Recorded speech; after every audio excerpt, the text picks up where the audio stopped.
Obviously, I'm a history teacher, and it's always been important to me to understand where things came from and why they developed into what they are.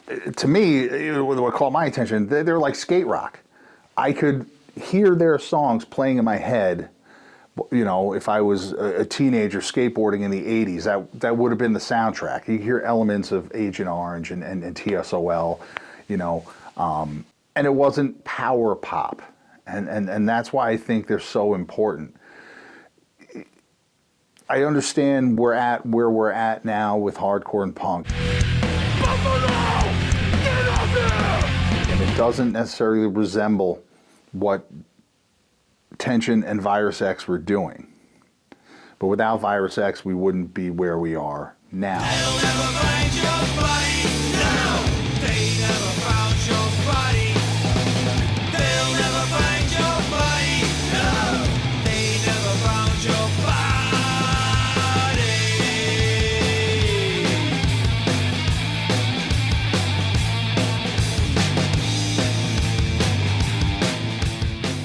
I don't like the president, but I like his daughter. Can I come over to your White House? We met Rick. It was the fall of, well, Rick and Jer are cousins, just began that, so Jer always knew Rick would go along. So when me and Rick got together, it was over, I mean, I don't really care on here, it was over getting high and after a family event, and he popped in. He said, "What are you into?" And I said, Sex Pistols, Ramones.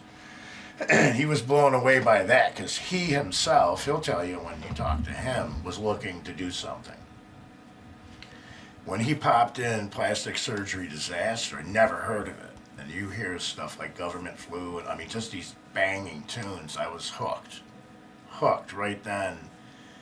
Even more so from the punk scene or whatever into that, which is, to me, was a more political thing, and while still being funny. So Jer goes, "You gotta meet my cousin Rick." So I went to Rick's house, and it was like 1983, was the summer, and he goes, listen to these tunes he's writing and everything. So Rick had these cool tunes, Way Too Fast and DWI, and they're all on these cassettes with drum machines. So I said, wow, this is cool. So then we're at Rick's house, and Rick goes, "Hey, you know what, guys? We should go to Toronto and see this band called the Violetones." Right. And so we went to Toronto, and we saw the Violetones in 1983, because it was on the front of Spin magazine, and it said, Steve Lecky's either going to commit suicide in Toronto or New York City on stage. We're like, he was always saying that. We got to go see the show. So we go to see the Violetones. It was blew our minds. We're like, we can do this, even though everybody in Niagara Falls was doing cover tunes and disco tunes and everything back then. And so we leave the show. We come back to Niagara Falls, and that's literally was the inspiration, was that moment when we went to that concert, because seeing that stuff in 1983, and we were being from Niagara Falls, and everybody just had long, black, curly hair, playing REO Speedwagon tunes and everything, and we were like the anti-REO Speedwagon guys, and we seen a band that kind of reaffirmed the thoughts and ideas we had, and we're like, this is crazy, but that's how we got together, as musically was our inspiration, was the Violetones. Top 40 was so mainstream around here. When they played, it was something new. It was something exciting. It was something that they were building a following too. Like, you'd go to see one show, that wasn't your last show. You were going to see them again when they played, and again when they played. Practicing in the basement at my cousin Sam's house to begin with, that was really the beginning of the band. We were just hanging out and playing. And then we started writing songs, and then next thing you know, Sam, the promoter, started getting shows, and we just started playing these shows, and we played like everywhere at least once.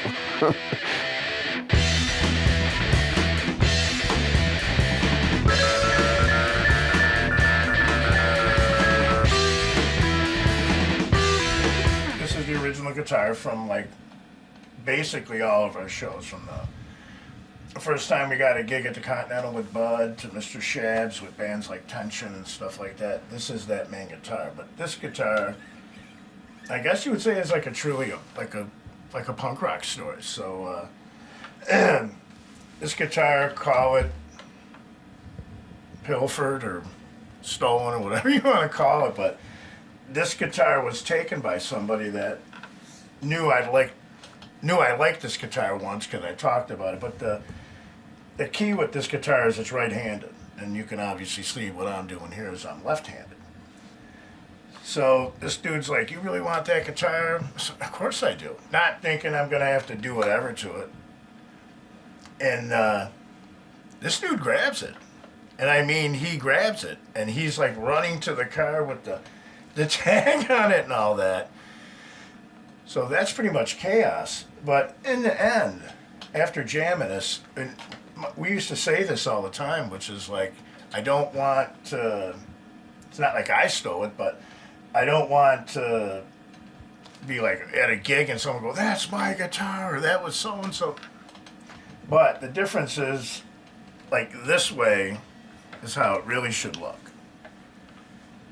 And probably would have been more recognizable if it was played like that, like how it should. But I'm left-handed, so I had, like, Jack from Jackson's dad from Guitar Doctor set this up left-handed.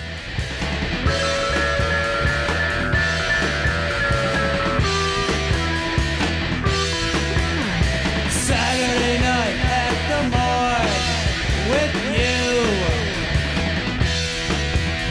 Saturday night at the Mark with you. And you're in jar number 22. Yeah, this is the Virus X record that I found at a neighbor's garage sale, and it's got Lee Laser on the back, and that's Leo McDonald from God's Children, and that's how I kind of got introduced to it. Like, oh, Leo was in a band before God's Children, and they are basically Niagara Falls punk legends. This Pink album is where it all started, you know. They were making waves. Maximum Rock and Roll enjoyed the record. I didn't feel like people were paying attention to us if we weren't over the top. That's just the way that the era felt. That if you weren't over the top, kind of shocking them, that they were just ignoring you. I mean, you couldn't. You maybe in Niagara Falls, you could do. Remember when we would play the Crazy Horse? We'd make decent money for what we were doing, but they wanted to hear Freebird, and they were still stuck in 1974. When them guys came on the scene, and I looked at them, I went, wow, like, this is different. This is something I want to do. What is this going on? They played here. They played Buffalo.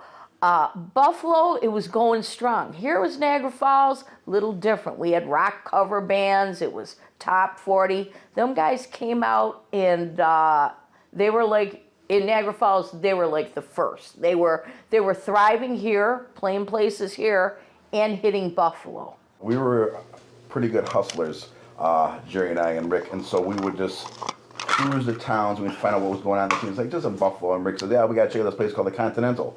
But you know what I mean? And I said, okay, cool. So it's like 1984. We're trying to get a gig at the Continental, and we're trying to schmooze the owner and stuff, and you know what I mean, do whatever we can to do. So we'd either drive to Buffalo, figure out what the scene was going on, drive to Rochester, go to St. Catharines, go to Fort Erie, and figure out the scene, and then we'd become part of it. And we were just, you know, it was easy to do back then. If you partied and you went and had a good time, you can make a lot of good friends, and that's how, to be honest with you, I mean, how we met Teenage Head, we were in the After Dark in Lockport. Right. And there, Frankie Venom, we would go like, we got to hang out with Teenage Head. It was like 83. But if we can hook up with these guys, we're going to get some cool ass gigs. Yeah, we were partying with them and Frankie everything. zipped in the bathroom, and I was like, there he goes, Rick. He's in the bathroom. Let's go see Frankie. So we rolled into the bathroom, and there's Frankie, and he's pissing at the urinal and shit like that. And I go, Frankie, remember Rick? We go, You gonna tell them everything, Sam? yeah, it's a punk rock. It's illegal. It's illegal. So he said, yeah, what the hell? And next thing I know, they were our best friends. I mean, he goes, come on and meet the rest of the guys. And he goes, hey, these guys are in the band Virus. Remember, he kept saying it wrong the first time. Yeah. And after that, they're like, oh, you guys, whenever you're in town, we're going to call you guys, and we're going to get together, and we're going to do gigs. And that's how we ended up becoming friends with them. I've never been a guy that wanted to do a cover band. So in the beginning, me and Rick, everything that you see on that album, and I'm talking about the lyrics and guitar, was basically me and him sitting on a couch, jamming it, figuring it out, getting it going, and hunting and searching for people to jam with. And me and him worked on all these tunes on this record.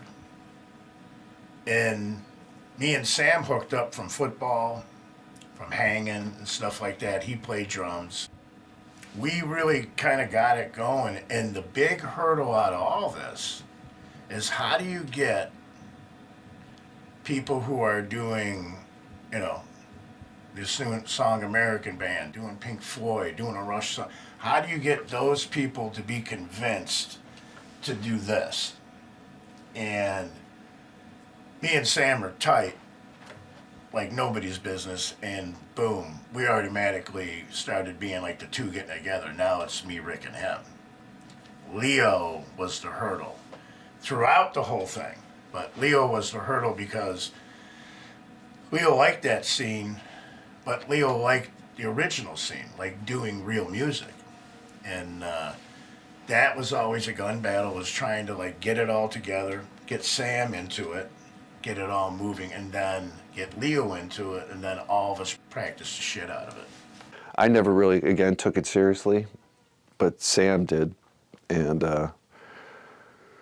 I know Rick obviously did. I think Jerry at first was kind of just along for the ride too. But, you know, it became more serious as they tried to get gigs and, you know, take it in a serious way, which I just didn't. I was just having fun. It was just having fun for me.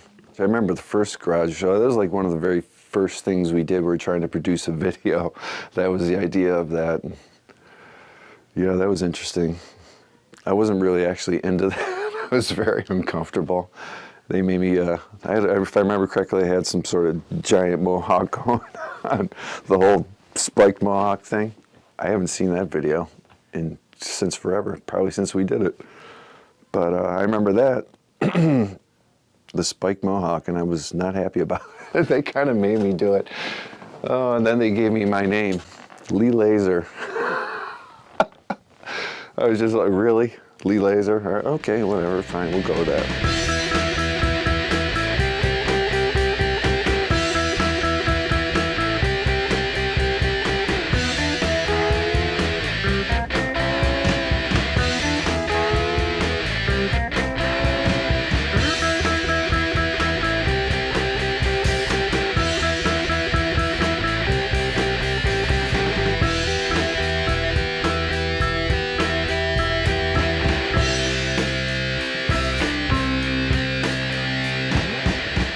The Painkillers, Goo Goo Dolls, Green Jello. I think they were Beaumonts, all that, yeah. Beaumonts. Yeah. The Femmes were with us back then. Mark Freeland and his different Electro Man. There was a lot of good bands and a lot of good crowds back then. WBNY would promote those shows, and we were doing them like quite a bit. Yes. They were fun. Yeah, and they BNY. promoted them really nicely, and the guy told us one time, he goes, could you guys please calm it down a little because the kids were going crazy. We go, ripping the dog out. okay, but it was our last song, and our last song was the one that GOA covers, you know, That's Too Bad. Always we're was, like, yeah. Sam, he wants us to calm down. I go, this is the most radicalized song we have. I go, okay, we'll calm it down. And we played that, and then they went crazy, and what they knocked down, it was kind of Italianate, and there was this wrought iron railing like going all the way across, and the kids knocked it over, and this girl that I was seeing, somebody stole her. She had what did they call it? Stetson. Her father. He was an actor. He passed away. And she let me borrow the hat, and somebody stole it, and that was crazy. Oh, bad thing. She was heartbroken. I was like, but we got through it. My father also was a musician himself, had several jazz bands, has always been a fixture in Niagara Falls and Buffalo playing out. And he was a booking agent also. He booked several bars in the city, a little bit in Buffalo. Sam came along, they were fast friends, and he had them booked around here. He had them working, they were busy. They were the only original band really from here at the time. So when they played out, it was like a whole different feel. It was a different crowd. It wasn't top 40. It wasn't whatever, rock. They were original. Everybody, like I said, it was a treat to see something like that. He had them booked pretty heavily. He had them booked in Buffalo. They were friends like from day one with all them guys in the band. I think my father had a crazy side to him. My father, had some very wild bands himself. I think my father looked at them guys and went, man, this is cool. This is original. How I looked at them. I came from top 40, which, yeah, whatever. When I looked at Sam and them guys, I went, man, this is what I want to do. This is crazy. This is cool. And like I said, they did it, and they did it very well. It's funny, they were kind of a blur, those Virus X shows, because it was the kind of thing where I didn't know what any of the song titles were, and if you pressed me to say what was your favorite song from the set, it wouldn't be that kind of thing. It would be more like I got to go to a bar in Niagara Falls and hang out with my friends and just listen to loud, crazy punk rock and roll, and it just felt cool and real compared to a lot of the other stuff that was out there. We had a crazy show at Broadway Joe's, and yeah, the owner did not appreciate that one bit. Yeah, it got a little crazy in there. And then where was another good one? Mr. Goodbar. That was we packed Goodbar, which astounds me because we never played there again. And it was like a packed show, and people had a good time, but it was just maybe a little too crazy. And then there was a show at the Crazy Horse in Niagara Falls. I can't remember the dates of any of these shows. I just kind of remember these were the crazy ones. And that show got really out of hand. Like the hardcore punk people showed up, and the place got kind of a little trashed. So the owner wasn't too happy with us. But even though somehow we played there again, I won't get into that story. That's a little too much. But yeah, it was just about having fun. It was just fun. You fucked up. You fucked up. You fucked up. Yeah, you fucked up. That's too bad about your little kitten. That's too bad about your car. That's too bad about your welfare check was late. That's too bad about it all. How cities have sub-genres or sub-cultures within their own cities. Buffalo might have a west side, east side. Niagara Falls, the Virus X is Love Canal. I think personally because we all grew up in such a depressed area and everything was like, since we were born, has gone downhill, that it became embedded in us and our thoughts. That we went to Love Canal schools, our schools were shut down, our business districts were shut down, all the factories were shut down, so it kind of changed your perspective. So it definitely had an influence on us because that's why we did everything by Love Canal, because that's what we were. We were chemical kids. So definitely had a huge influence on how we wrote music, what we thought about, and even the type of music we played. Because prior to that, Niagara Falls was a boom town, and everybody was having great times being cover bands. And that was the difference. Cover bands making big money in big clubs, versus then all of a sudden the whole town dives and bombs right out. Now we're the first punk band out who's about to really just stir it up here and really go against the grain of what Niagara Falls was about. It was depressing. It was depressing to the point where depression creates so much depression that it turns into ecstatic happiness. Exactly. And then we just created all these crazy songs. They're a little on the dark side, but they made us happy, and we were having a lot of fun with it. And it was like 99 cups of coffee happy, but without the stomach ache or something, you know? We did not take Virus X very seriously at the time because they were from the Falls, and being from Lewiston, you know, we felt like we were a force to reckon with. We were louder, faster. We had more equipment, we had better equipment, and we were very angry and aggressive, I think. Way more than they were. They were sort of jovial with the way they approached music. It was more comedic, whereas we were very serious about what we were doing. So we didn't really take them very seriously. I think we called them like the homeless Hall & Oates, because Sam and Rick kind of look like Hall & Oates. Maybe it's just me, but you know, we just didn't take them very seriously. It looked like they were out just to have a laugh, you know, have a reason to go out and party. Whereas, you know, the bands that we were playing with were a little more serious. If you're from Niagara Falls, you're going to be more defensive to begin with, right? Because people in Buffalo have always thought of Niagara Falls bands as inferior to Buffalo bands, myself included. For years, their scene wasn't always viewed as legitimate as Buffalo. So these guys they're tough to begin with.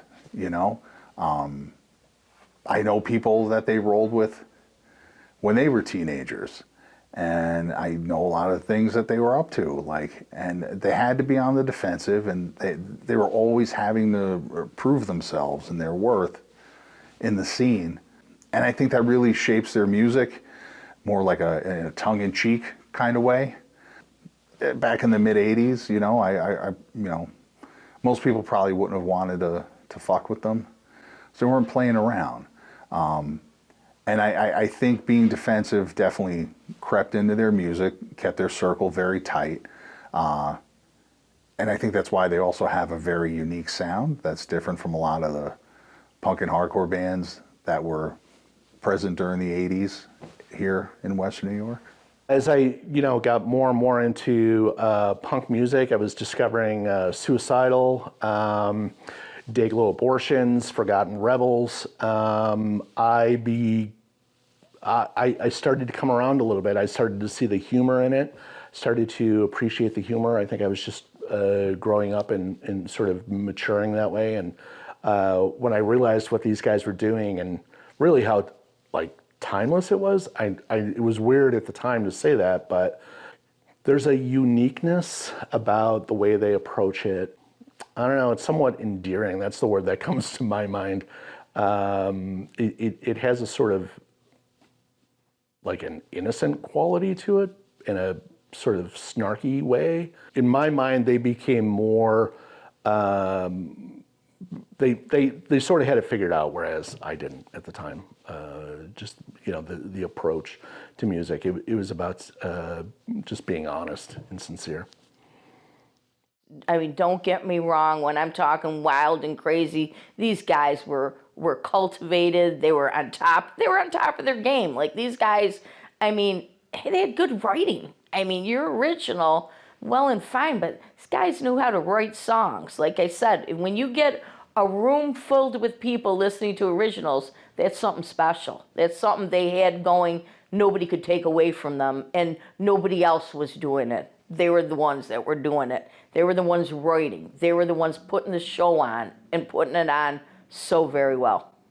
Yeah, the Niagara Falls scene was basically who was playing at PM Niagara and who was playing at Palmieri's and Stephen Jean's. Let's say it's the same place on Main Street, and it was a lot of bands that kind of just came and went. Maybe that's the same thing that's happening now, but a lot of bands would play and then you never hear from them again. But it was funny. Virus X was just, everybody knew who they were if you're from Niagara Falls.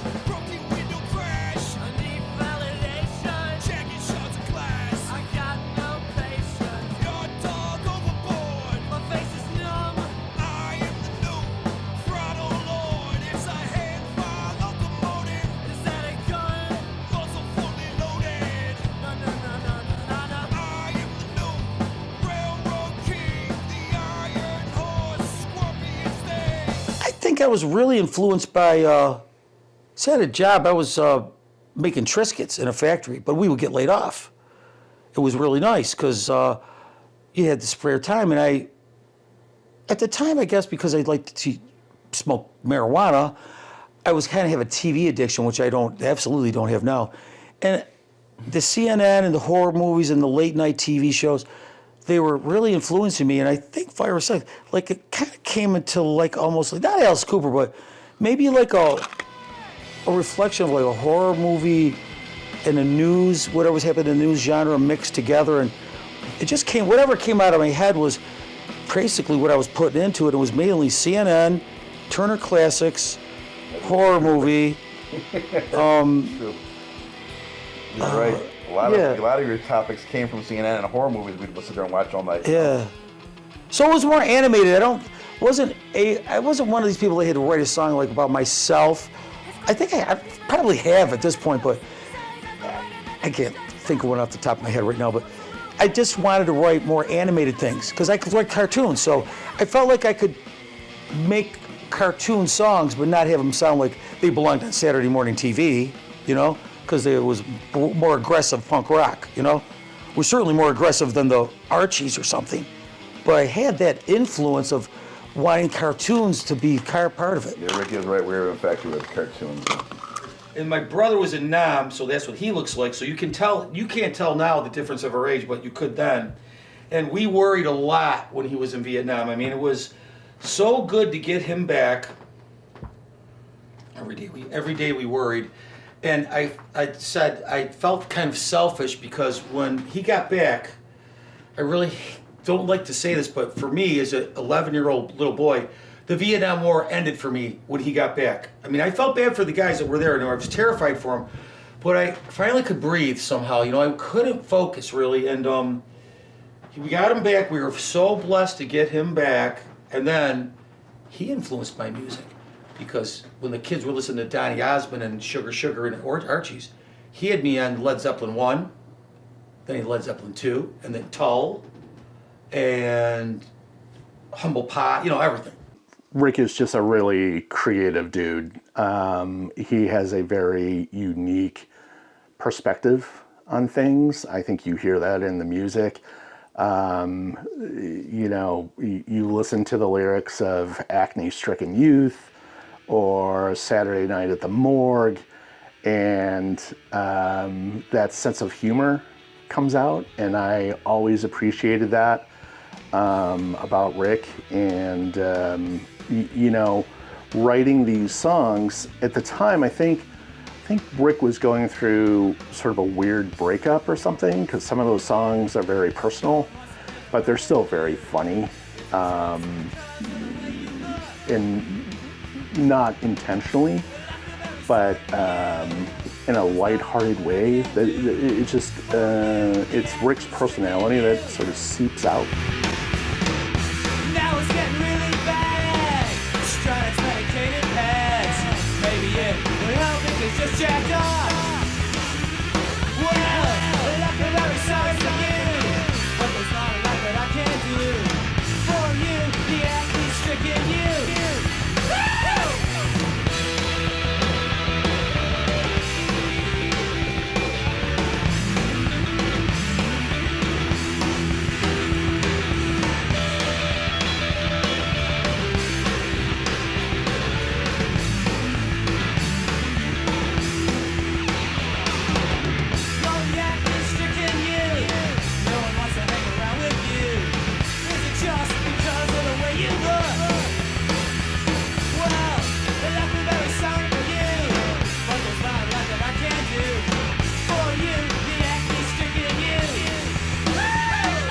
This is like all the records.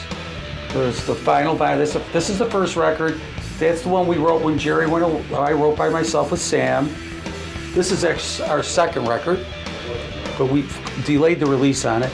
Then I wrote this record by myself when Jerry was away. Me and Sam wrote it. We decided to call it Rick Miami record, but it's a Fire Sex record. And then we did Vapor Store. We did a Christmas Carol CD, the compilation. Had some other unreleased stuff, and then this is mostly released, but then we started getting into some of the show, because this show is important to us because it's about my cousin Kenny. And so I do this, and this was up here twice because this is actually stopping a draft in the window. Rick would come into Tops markets, and I was working at Tops as a stock boy, and I'd work the overnight shift, and Rick would always come in and probably eat things out of the bulk food section or something. I don't know. He always looked really hungry, and he would hang around for a long time, and we would get to talking. And he mentioned that he was going to do an album, and he asked if I wanted to play on the album. So immediately jumped at it. We made this, the Rick Miami pad, She Lost Her Mind. She Lost Her Mind is a song that Jerry wrote, and the music for it, and I had the lyrics for it. And then Jerry got married, and he moved to Las Vegas for a while because they thought that's where they were going to stay. And so I found myself and Sam too, you know, we wanted to continue, so I wrote the rest of the record by myself. I was like, I'm writing a record. I wrote all these songs in my apartment in Lewiston, and some of it in New York City, a little bit in Toronto, some in my parents' house, wherever I would be.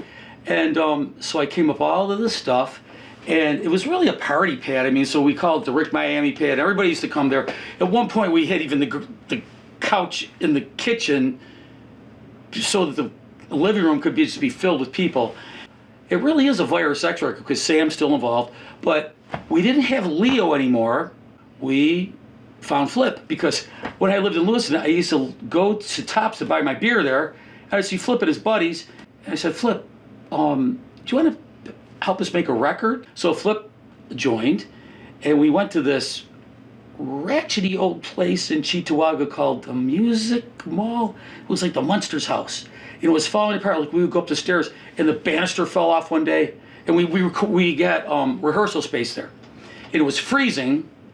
Rehearsed all these songs. Then we went to Trackmaster, and actually, I brought these along. These are we recorded at Trackmaster, and these are actually the 24-track, 2-inch analog with engineer notes from Armand John Petrie. It has all it, so I go, let's see if it has the notes. So anyways, he wrote these songs, recorded them, and it wasn't that I wanted to be a solo Rick Miami, like go walk away, like how the Mick Jagger thing happened when the Stones got an argument, he did his solo album. It's really bad. I like, you know, an effort that's put together by people. You know, I like that better. Yeah, so I had asked for a 6-pack of beer and some cigarettes, and I remember Sam like preaching to me that I shouldn't smoke because it was bad for me. All the while, him and Rick were out back like smoking who knows what or ingesting who knows what. So, you know, quite honestly, I mean, I would have done it for nothing. I didn't mind the inconvenience of going down and picking cigarettes out of the ashtray.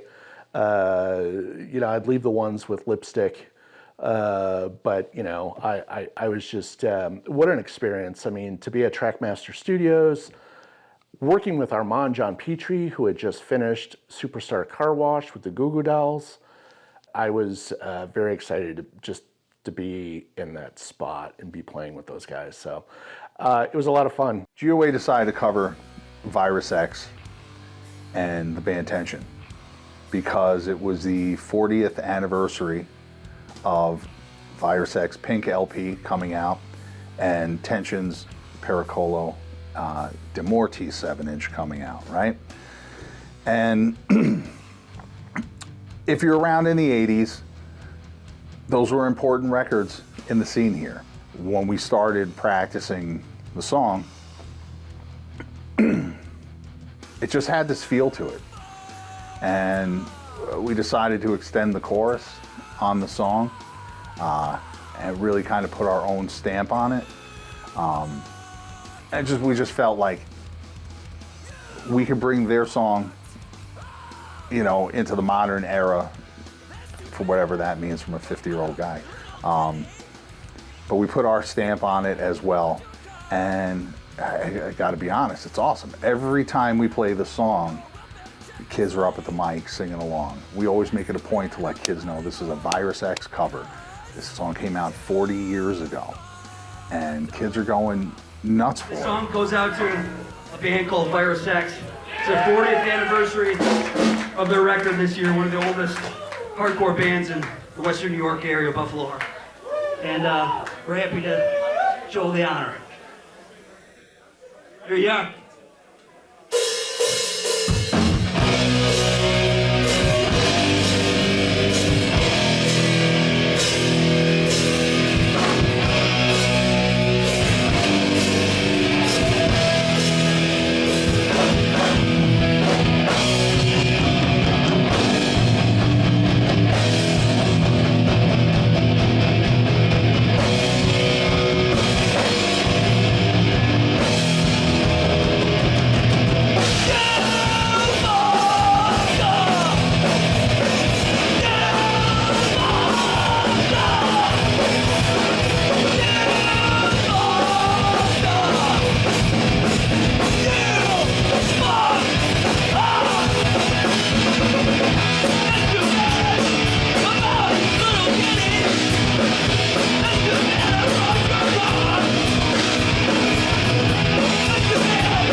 it's a rallying cry.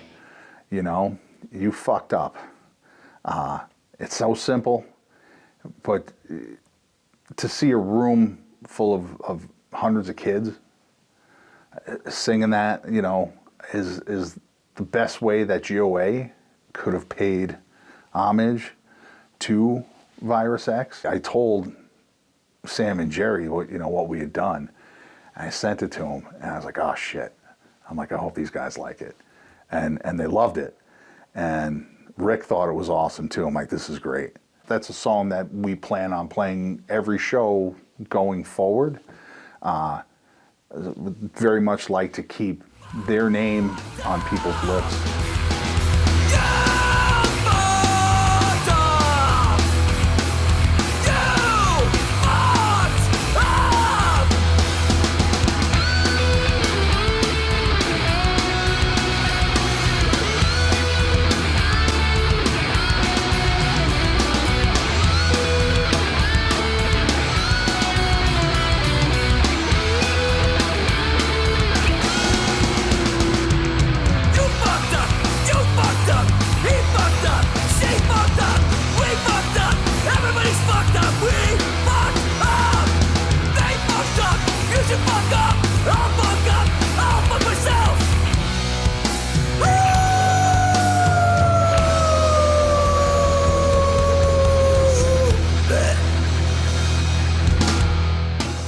This was the actual spot where the Niagara Match Tip Company had put some of their waste.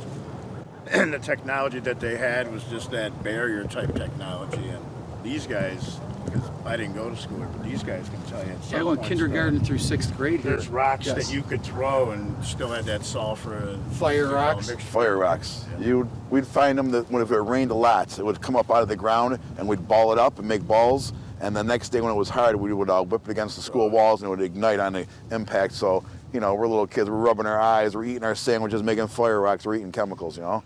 They had an assembly that said, "Don't play with the fire rocks." Remember? In the Yeah. other stuff? Don't play with the fire We did them rocks. because we were like, we like to play with the fire rocks. We kept playing with them. Play in the field back there because the school was actually where we're standing. There was like a gully that ran across the back, which took some of the runoff of the water. And sometimes remember how that water would get all oily? And as It was kids, part of the canal. that was part of the canal. What it would do was leach out of the canal across the street, run through this gully that separated the nice neighborhoods from the school, and then would drain into the creek. But as kids, we'd go to catch tadpoles, so your hands are in it, and you're like making a mess. And you know, we got exposed You bad had as to kids. jump over, you get a soaker walking home and that. Oh yeah, wet foot, just sucking it all up, the crack in your foot. I hadn't been here in a long time and got a lot of memories. My kindergarten through 6th was still, none of the Love Canal stuff had not been uncovered yet, hadn't been revealed. And so everything seemed like it was business as usual. And we were pretty carefree and everything, but I have to say a lot of my classmates are not, they lived a little closer to this and Yes. right inside the canal, the part that's fenced in about a mile from here, they're no longer with us, they're gone. So it turned out to be quite serious. Virus X is to me is the Love Canal scene in Niagara Falls, which means I can just imagine them in an abandoned house that they broke into to just plug their amps into, and like it is very. If you want to think about the way the Love Canal neighborhood was in the Falls, where it was, it's like I don't know, it's parallel to America. It's like it was just a normal neighborhood, and then this terrible thing happened. They buried chemicals in the ground. All the families left, and what you were left with was this void. And a lot of people in Niagara Falls use that area to learn how to drive, or learn how to get in trouble or break into houses. And I just feel like Virus X grew up in Love Canal. They learned how to be punk. Machine guns popping off, explosions in the sky. Black clouds make me cough as soldiers run by. Orders on a megaphone which no one understands. In a faraway office, this is all going as planned. World of fear, world of fright. City burning, burning in the night. World of fear, world of fright. That's all we have tonight.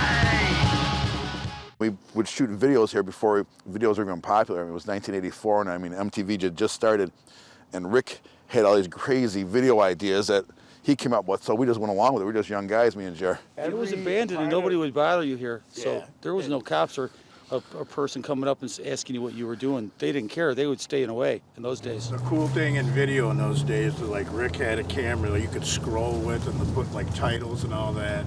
And Betamax. Beta. And MTV was having a thing that very first, it was like basement tapes. Yes. Us, Nolstad, 10,000. Everybody that was in at the Continent was submitting them. Great Train Robbery. Yes. All these. And this was one of the spots we did filming it right here. Yeah, that's where we used to send our like tapes to, with the MTV basement tapes.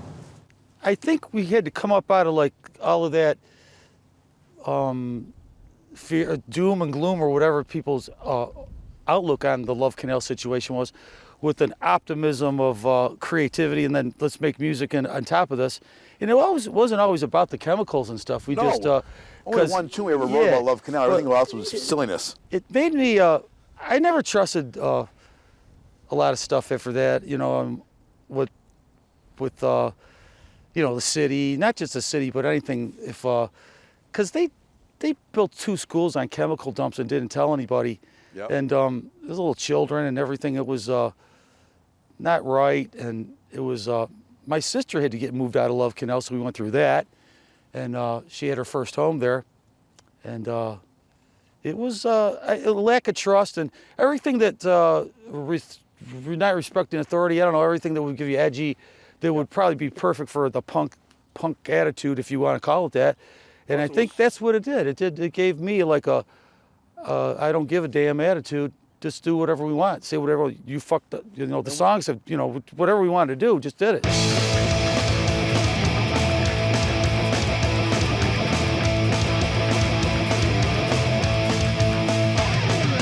Things are changing in this rockin' town. I hear less complaining. The folks are sticking around. Well, there is a buzzing on Main Street. Joy is contagious, but everyone you meet, it's a hard work, dedication. It's a hard work, dedication. It's a hard work, dedication to pick the city. Back in the day when we were kids in the 60s and the 70s, this street was just loaded with little ranch houses, Cape Cods, almost like a post-war era neighborhood. And now it's completely contaminated, vacated, and destroyed because this was part of the Superfund area of the Love Canal, and it was very toxic. It bordered the 99th Street School back in the day, which they demolished that school, and all those kids got sick and were exposed to very toxic chemicals.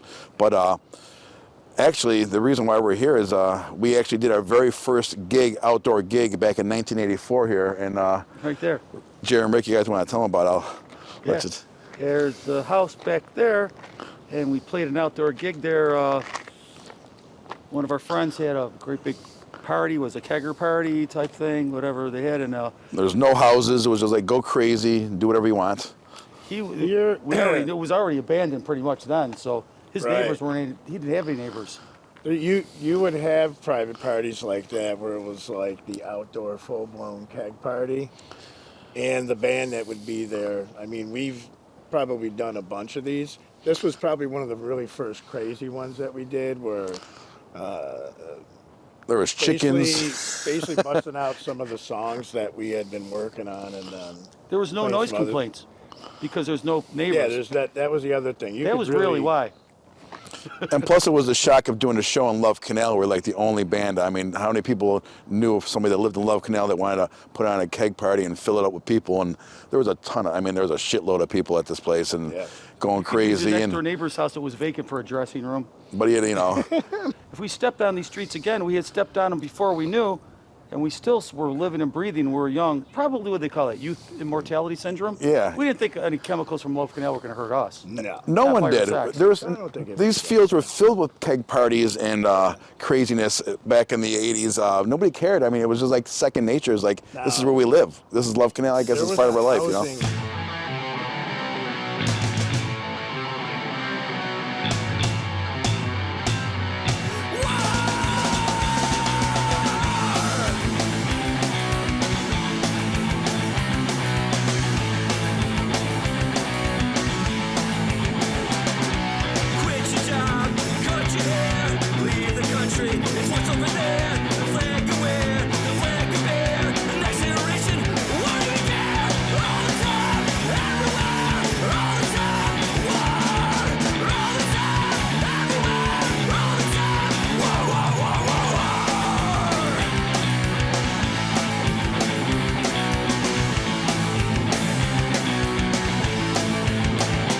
we would fight, and we would all get edgy, and but we stayed together pretty good.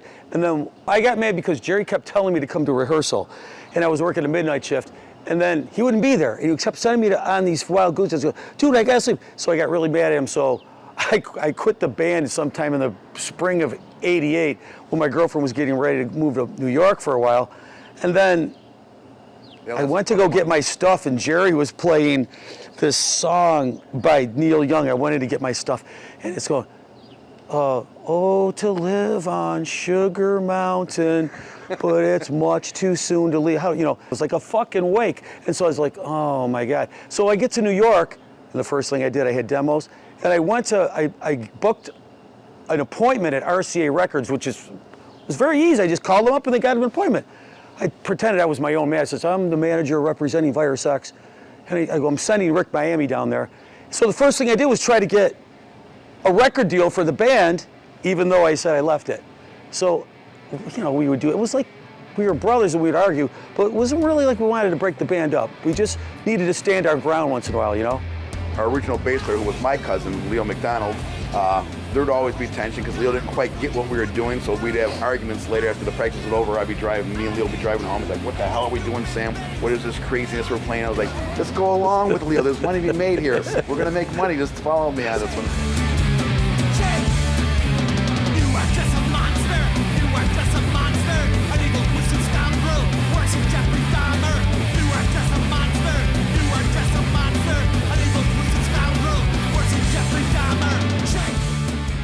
I guess what I saw on videos and things like that, I wanted to head more towards a commercial aspect as opposed to this niche punk thing, which, you know, that just wasn't really my thing. You know, I don't think I ever really was punk, you know what I mean? I don't even think I even really got what punk was, to tell you the honest God truth. Not until years and years later when I saw them play. And it was like, oh, okay, now I get it. It's not serious. You're just having fun, and it's kind of an attitude. And I didn't get any of that back then. That just wasn't who I was, anyways. So I wanted to play rock and roll, and that's what I did. I kicked around in a bunch of bands over the years. You know, just starting to play bars and things like that, playing cover tunes. And then I hooked up with a bunch of guys from Niagara Falls. That band was called God's Children, and that was the first time I was in a band that, well, not the first time, second time, obviously, that we wrote all originals as a rock band. First time as a rock band, obviously Virus X did all original. So, I mean, that's one thing I definitely liked about Virus X is that we were doing our own stuff, you know. And then, so that was cool about God's Children is we were doing our own stuff. I never really thought about being a musician as a career. It was just something I did for fun.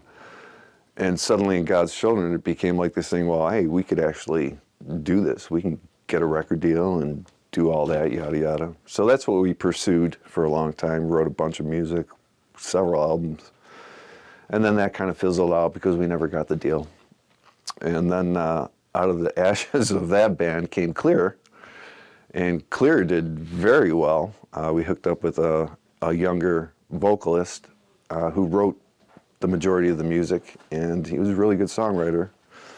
And we had some commercial success up and down the East Coast, and that band went down in a flaming wreck.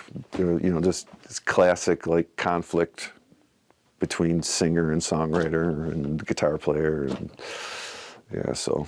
In '91, I graduated with a teaching certificate from Buffalo State College, and in '93, they offered me the opportunity to become a tenured teacher. So I knew I had to get my act together to get a real job, and you know, because I wanted to have a family and stuff. So I resigned from Virus X from '93 to '97, got granted tenure, then I returned back to the band in '97.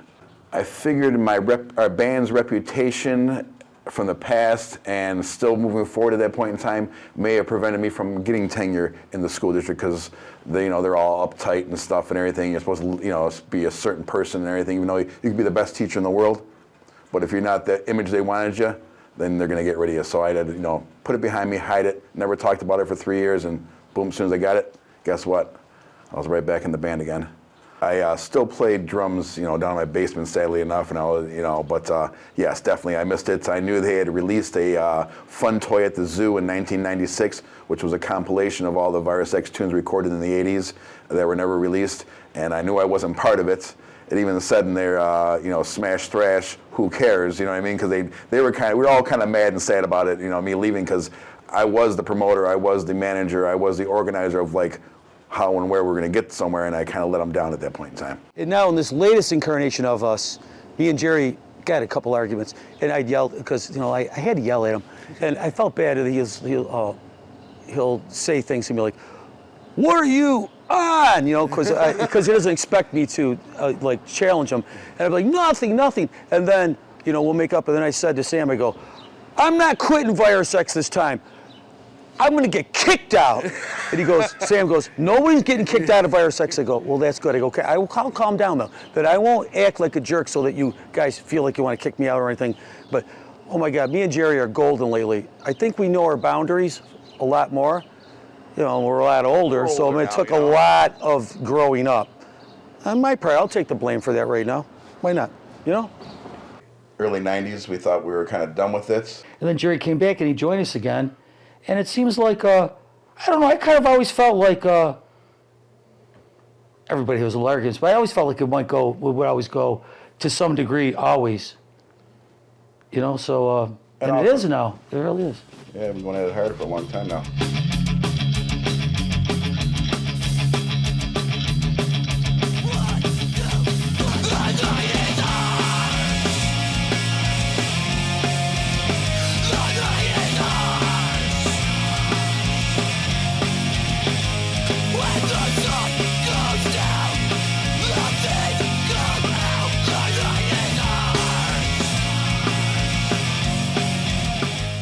The day that Dave Klein died, our bass player, the bass player that's been with us the longest in Virus X, never an argument with him. No, never argument. Most diplomatic guy, Definitely. golden. Patience. The day he died, patience was his virtue. Master at recording, mixing. We would do all these different, make up these songs, Celebrity Shoplifters, all this stuff. And he would text me or call me if something funny happened. And I got a call from him, and I wonder what happened, And the phone went off, and it wasn't him. It was his wife. And she just blurted it right out. She said, "Dave died." We talked, and we both cried on the phone for about, I don't know how long. And then I says, "I better call Sam." And then I called Sam, and I told him, and then we freaked out on the phone, and Yeah, we couldn't believe it. I mean, I can just be honest with you, man. Well, it's just like crying a lot.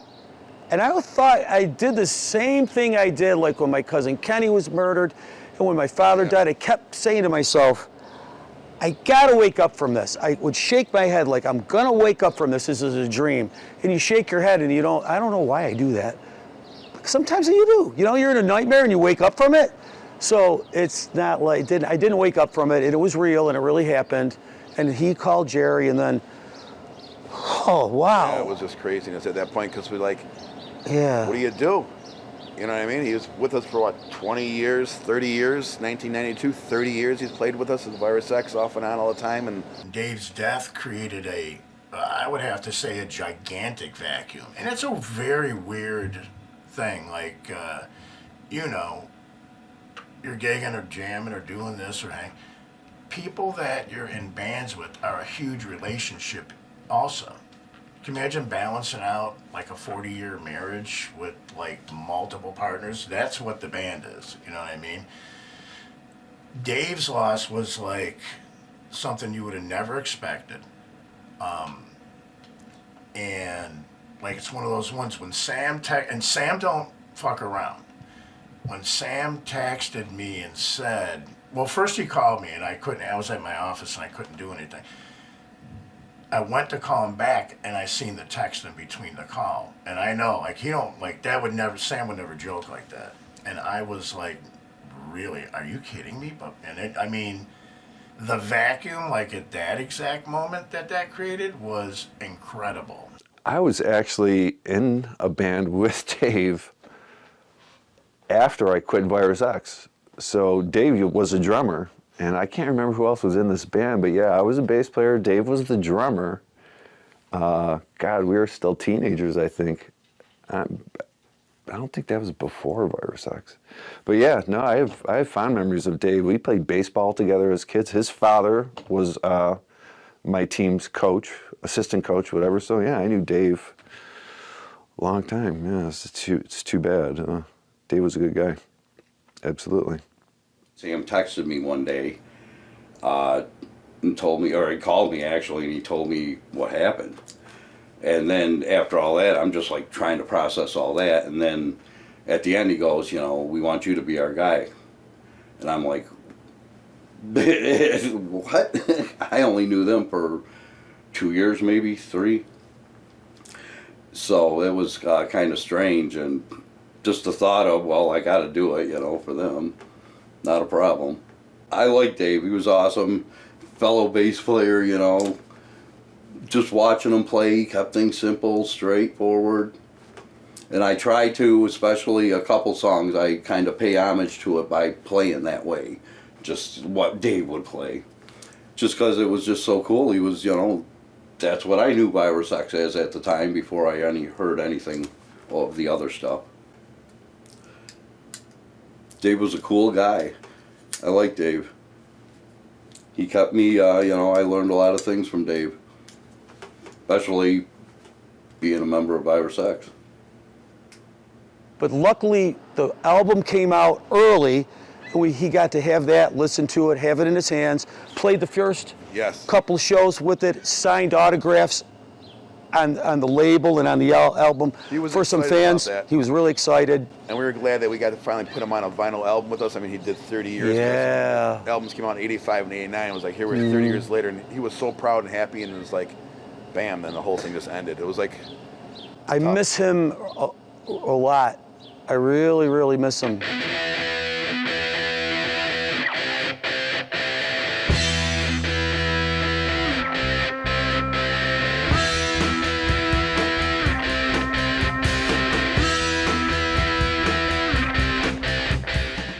A lot of people didn't tell me about what came before them, and it took me quite a lot of digging to find out who these bands were and what they had done, which just made me understand, you know, why they're so important.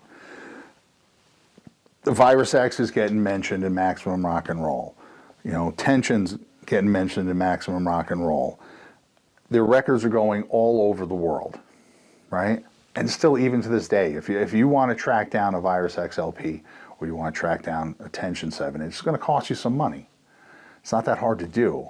But they were putting Western New York on the map in a way that power pop bands were not. Our circuit used to go up into Canada, but due to legal problems, we can no longer get into Canada on a regular basis and perform there with the Canadian situation.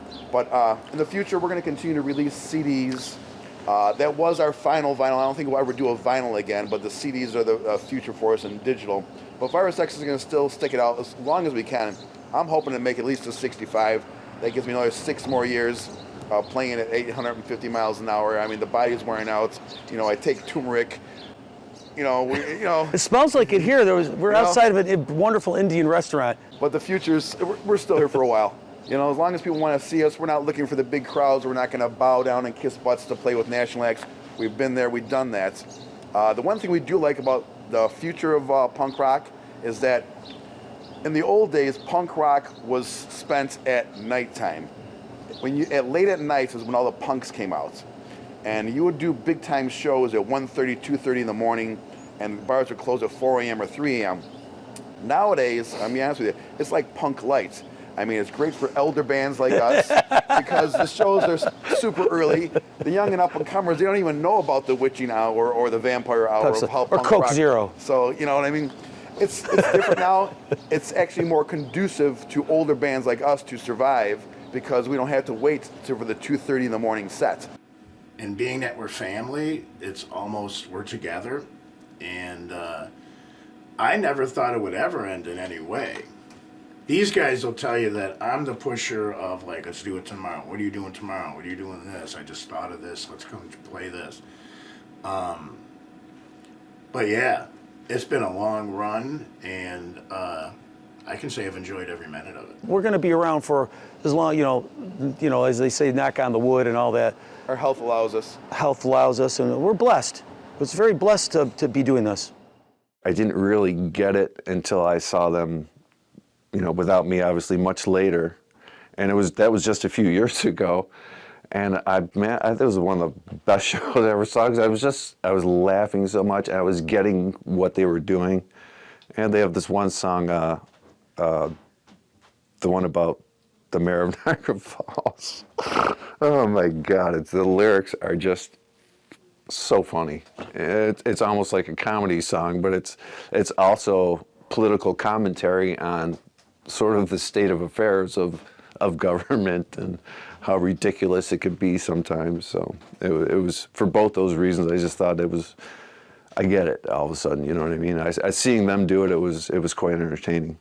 They do everything on their own terms. I think they are honest guys.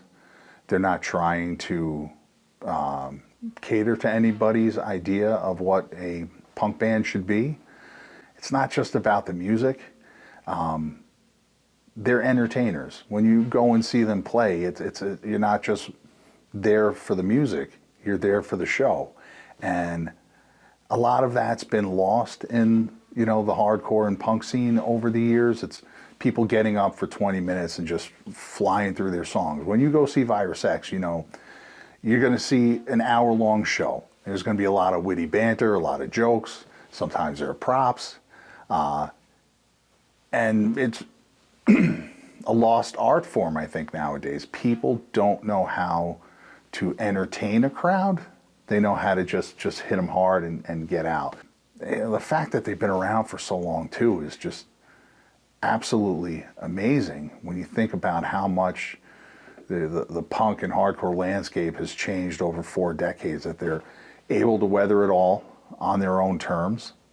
I just find it extremely admirable. They've survived longer than marriages, Virus X. Guys are like playing machines. It's a thing of beauty, actually. There's nobody that's survived that long. I mean, they're still doing it. They're still playing originals. They never crossed over to say, hey, we're tired of the original thing. Let's take it easy. Let's start doing... They've kept it going. They're the only ones I know that have been doing it for that long and still doing it. How did Virus X stay together for 40 years? I know that they're just friends first. They're friends first, and punk musicians a second. Like it's like a group of friends that have gotten together and they're just doing something that they like and something that's fun. I think that's a difference than where bands just get together so they could play music and make money or do something like that. They're just friends having fun. Well, they're just good dudes, right? They're just having fun. I mean, I've enjoyed everything they've ever done. Some things more than others. I think Acne Stricken Youth is an absolute banger. I think it's one of the best punk rock songs to come out of the late 80s. It's just great. And, for years and years and years they've been doing it, and it's so difficult to be in a band. And so difficult to get along with other people, especially for that long. I mean, they've been doing it longer than they've been married. Their kids are not even, that old. I mean, it's incredible what they've been able to do. And they don't seem like they're going to stop anytime soon. At least I hope not. So they make they don't make any claims that they're going to be something that you've never seen before, but you're going to have a good time. And I think that's what's really great about Virus X. Yeah! Garbage Tax is the latest, greatest, brand new dance. Put your garbage in a tote. Turn around and smoke some dope. Put your garbage in a tote. Turn around and smoke some dope. Yeah! Garbage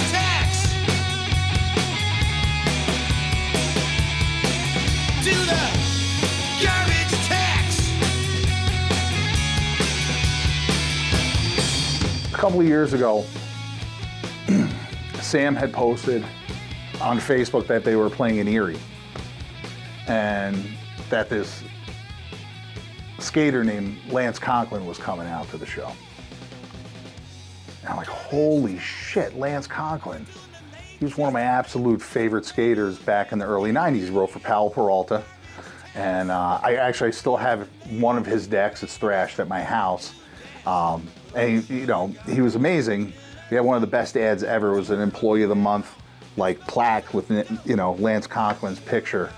And it just validated the way I always felt about the band, that they were tied in with the skateboard community. And Buffalo and Niagara Falls have a way of not always, I could say, a lot of people play favorites in this town, for better or for worse, right? But a lot of these bands have a much further reach than the Western New York area that people don't always recognize. Well, Lance Conklin, a professional skateboarder, going back to the 90s, who lives in California, has been a Virus X fan for decades, and he flew out here to see them play in Pennsylvania. I was like, Jesus Christ, that's fucking awesome. I thought it was pretty amazing that other people outside of here could see the band in that light. Virus X is awesome.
His calls with different peepers in his teeth.